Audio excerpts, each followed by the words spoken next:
محترم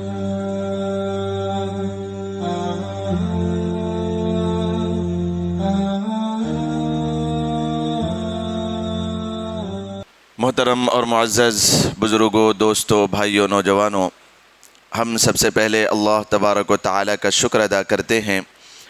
کہ اللہ تبارک و تعالیٰ نے ہم سب کو اتنا پیارا دین اور مذہب عنایت فرمایا ہے۔ اللہ تبارک و تعالیٰ ہم سب کو ایمان کی، دین کی قدردانی کرنے کی بھی توفیق مرحمت فرمائے۔ اللہ تبارک و تعالیٰ کا جتنا شکر ادا کیا جائے اتنا کم ہے کہ اللہ تبارک و تعالیٰ نے پھر ایک مرتبہ ہماری اپنی زندگی میں رمضان المبارک جیسا معزز، محترم اور مکرم مہینہ عنایت فرمایا ہے، اور الحمدللہ اس کا پہلا عشرہ ختم ہونے کے قریب ہے۔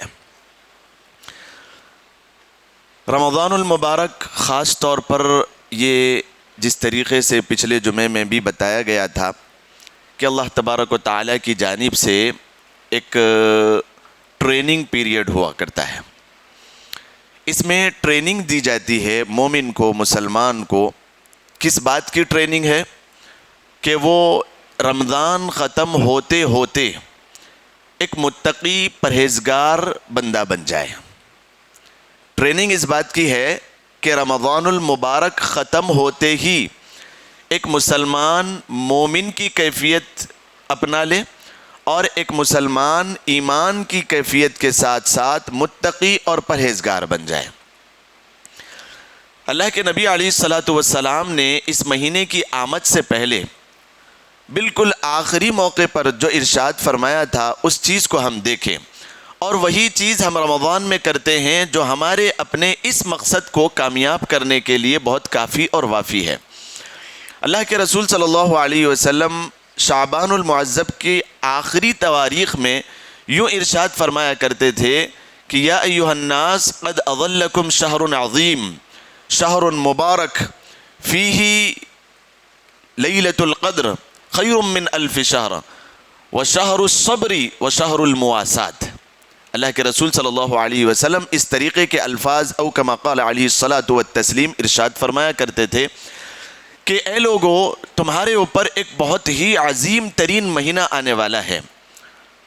قد اظلکم شہر عظیم، شہر مبارک، بڑی برکتوں کو اللہ تبارک و تعالیٰ کی گھٹاٹون رحمتوں کو لے کر آنے والا ہے۔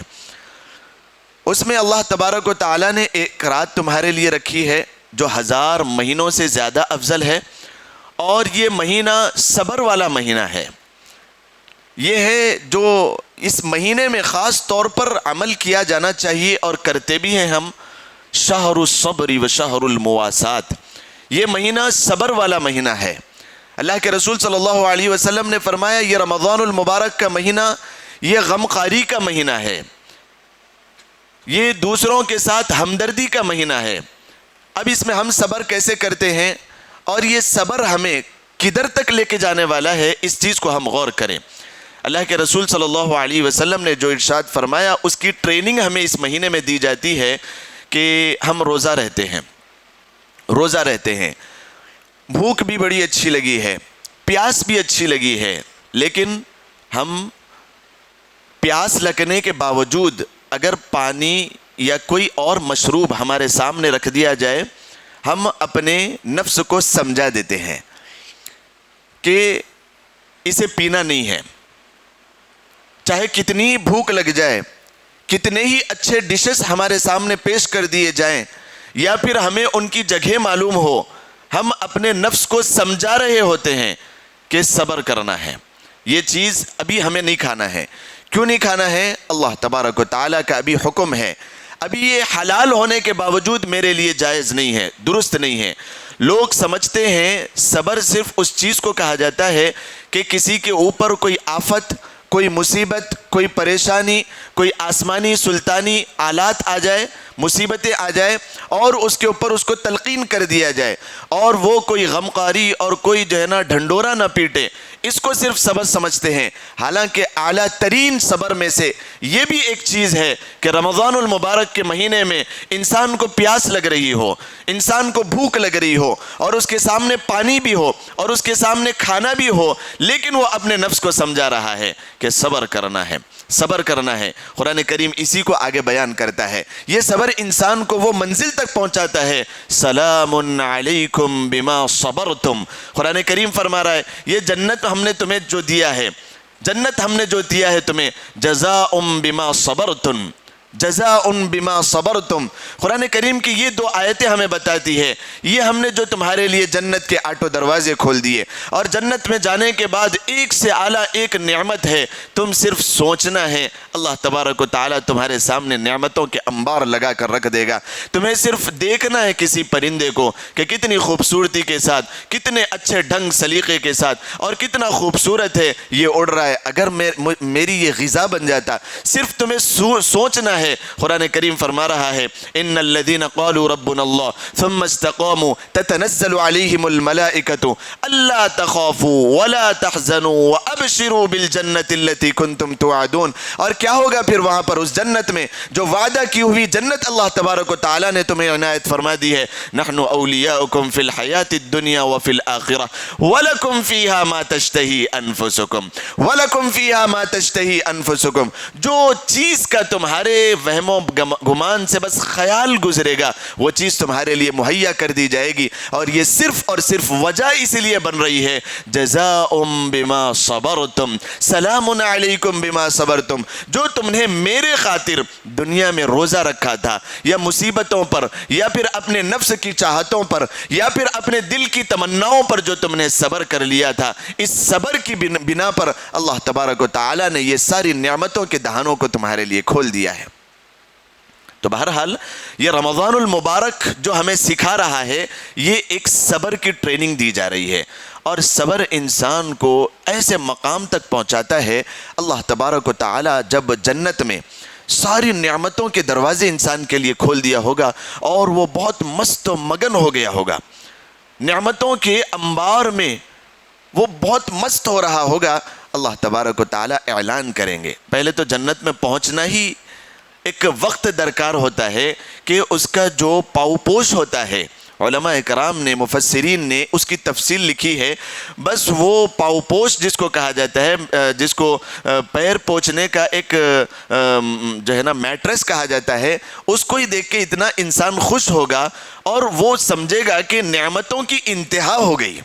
اللہ تبارک و تعالیٰ نے ایسی خوبصورتی کے ساتھ اس کو بنایا ہے کہ کئی سو سال تک بس اس کو دیکھ کے انسان نکال دے گا۔ پھر اللہ تبارک و تعالیٰ کی جانب سے فرشتے آئیں گے کہ ابھی جنت کے دروازے میں بھی تم انٹر نہیں ہوئے، ابھی آگے چلو، ابھی جنت بہت بڑی ہے۔ یہ موقع جو میں آپ کو سنانے چلا ہوں، جنت کے اندر پہنچنے کے بعد کئی ہزاروں نعمتوں کے اس سے فائدہ اٹھانے کے بعد اللہ تبارک و تعالیٰ اعلان کرے گا کہ میرے بندو تم خوش ہو گئے، میں تمہیں کوئی اور نعمت بھی دوں۔ بندہ کہے گا یا اللہ آپ نے اتنی نعمتیں مجھے دی ہے، اب کوئی اور اس سے بڑی بھی نعمت ہو سکتی ہے، اس سے اونچا بھی کوئی مقام ہو سکتا ہے؟ اللہ تبارک و تعالیٰ کہے گا کہ ہاں اس سے اونچا بھی مقام ہو سکتا ہے۔ وہ قرآن کریم کی تلاوت حضرت داؤد علیہ السلام کو سب سے پہلے حکم ہوگا کہ تم سناؤ، اس کے بعد پھر لوگ اتنا مست ہو رہے ہوں گے کہ پھر اعلان ہوگا اس سے اونچا بھی مقام چاہیے، اس سے بہترین نعمت بھی تمہیں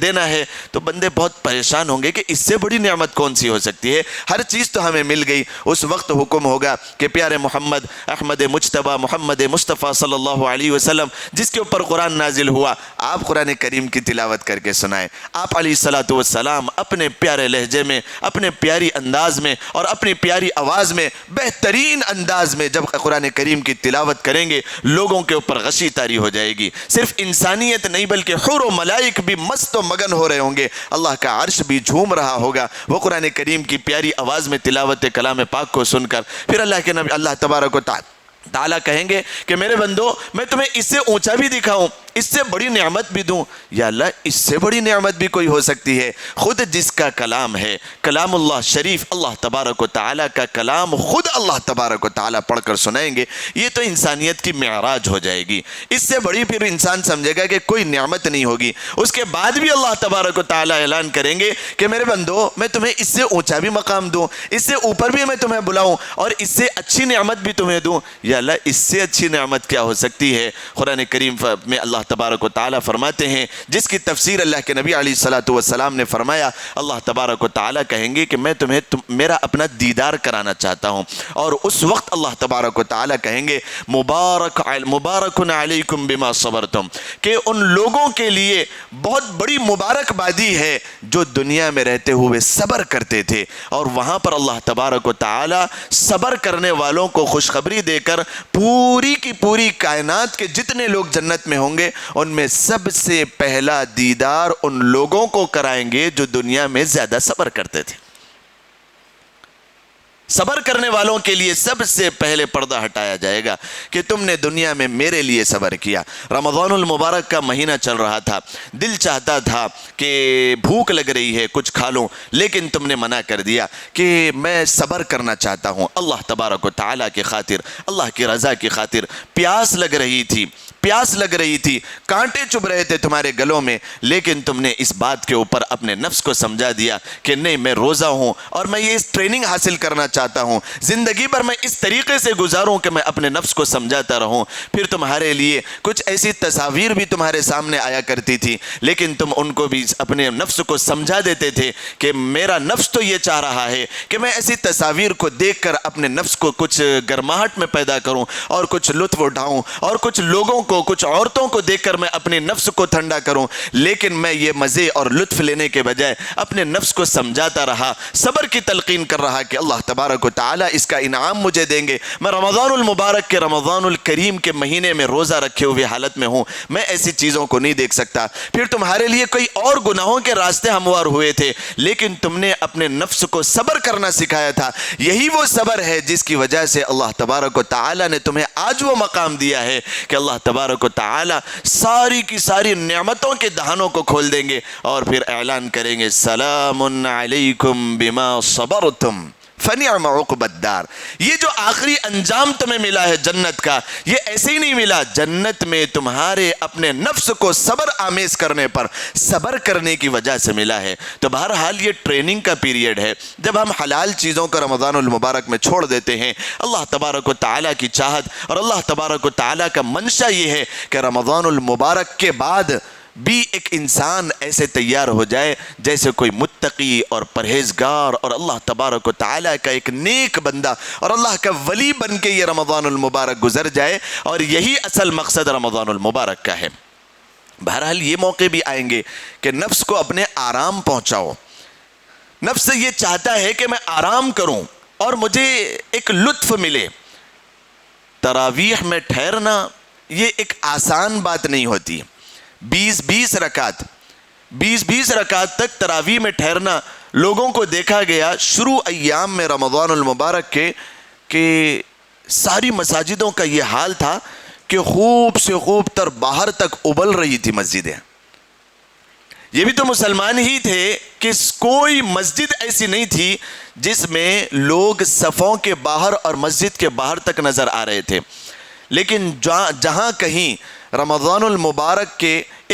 2-4 دن گزرتے ہیں، انسان اتنا وَكَانَ الْإِنسَانُ جَهُولًا وَكَانَ الْإِنسَانُ قَتُورًا، قرآن کریم خود بیان کر رہا ہے کہ انسان تھوڑا سا نادان ہے، انسان تھوڑا سا جلد باز ہے۔ وَكَانَ الْإِنسَانُ عَجُولًا، قرآن کریم خود بیان کر رہا ہے میں نے اسے پیدا کیا ہے نا، اللہ تبارک و تعالیٰ فرماتا ہے میں نے اسے پیدا کیا ہے، اور اس کے اندر کی جو فطرت ہے وہ میں بیان کر سکتا ہوں، اور میں نے اسے دنیا میں بھیجا ہے، وہ پوری عادتیں بھی میں بیان کروں گا جو اس کی فطرت ہے، لیکن اس کی خلاف ورزی کرنا یہی انسان کا دنیا میں اصل مقصد ہے۔ وَمَا خَلَقْتُ الْجِنَّ وَالْإِنسَ إِلَّا لِيَعْبُدُونَ، اور ان عبادتوں میں عبادتوں کی معراج رمضان المبارک میں ہم نے 20 رکعت تراویح تمہیں دیے تھے، ایک ہفتہ ہفتہ گزرنے نہیں پاتا ہے کہ مسجدیں خالی ہوتی ہوئی نظر آتی ہے، 2-4 صف ہی رہ جاتے ہیں۔ اور تراویح کے اوپر اب جب بات ہوئی ہی ہے تو ٹی وی پہ بیٹھے ہوئے جو سوالات آتے ہیں اس کا آپ کے سامنے تھوڑا سا میں ایک انالائز کراؤں، تھوڑا سا ایک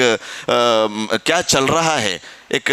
دنیا میں کیا چل رہا ہے اس کی تھوڑی سی سیر کراؤں۔ لوگ سوال کرتے ہیں، اور ایک صاحب میرے پاس ایک میسج لکھ کر بھیجے، ایک بہت لمبا چوڑا گروپ میں انہوں نے لکھا تھا کہ الحمدللہ ہم نے تو 5 دنوں میں قرآن کریم کو تکمیل کر لیا ہے، اب ہم تراویح سے فارغ ہو گئے ہیں الحمدللہ۔ گل پوشی بھی ہو گئی تراویح کی، اور شال پوشی بھی ہو گئی تراویح کی، ہدیہ وغیرہ بھی ہم نے دے کے اب ہم فارغ ہو گئے۔ اب اللہ تبارک و تعالیٰ نے دوسری جائز چیزیں تفصیل لکھ رہے ہیں، بڑے پڑھے لکھے ایسے لوگوں کو کہا جائے گا کہ یہ پڑھے لکھے جاہل ہے،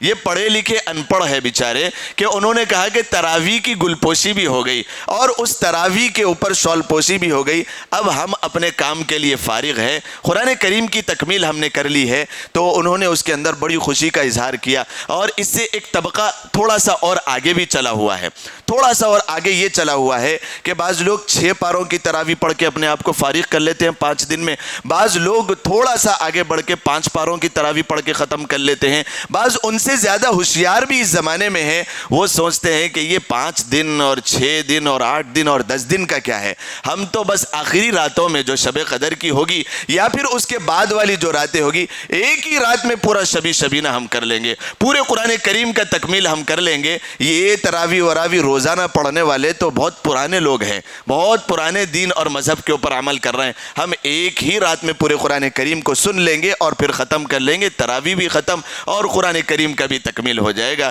تو خدا را اس بات کو آپ مسئلہ اور فقہ کے انداز میں اور شریعت جو اس بات کے متعلق واضح طور پر کہہ رہی ہے اس کو میں 2 ٹوک انداز میں آپ کے سامنے سنانا چاہتا ہوں کہ یہ 5 پارے اور 6 پارے جس کے متعلق رمضان المبارک کے شروع ہونے سے پہلے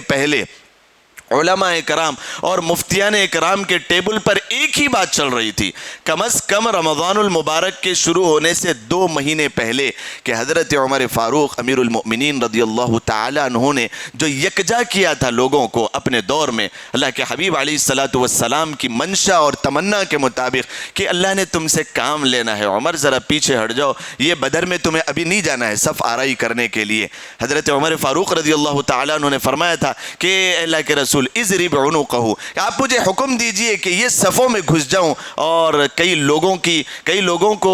شہید بھی کر دوں، ختم بھی کر دوں، اور اپنے آپ کے بھی جان کے نذرانے پیش کر دوں۔ اللہ کے حبیب صلی اللہ علیہ وسلم نے فرمایا کہ نہیں، لو کان بعدی نبی لکان عمر، میرے بعد اگر کوئی صحابی، اگر کوئی نبی ہوتا تو وہ عمر تم ہوتے، میرے بعد اللہ تبارک و تعالیٰ نے تم سے کام لینا ہے۔ 10 سال تک ایسا کام لیا، انہی بہترین اعلیٰ ترین کاموں میں سے ایک کام یہ ہے کہ ساری امت کو 20 رکعت کے اوپر آپ نے عمل پیرا فرما دیا، جماعت کے ساتھ 20 رکعت مکمل طور پر مساجد کے اندر پڑھنا ہے۔ یہ آپ کے کام کے خلاف جو خلاف ورزی ہو رہی تھی، لوگوں کو 5 پارے اور 6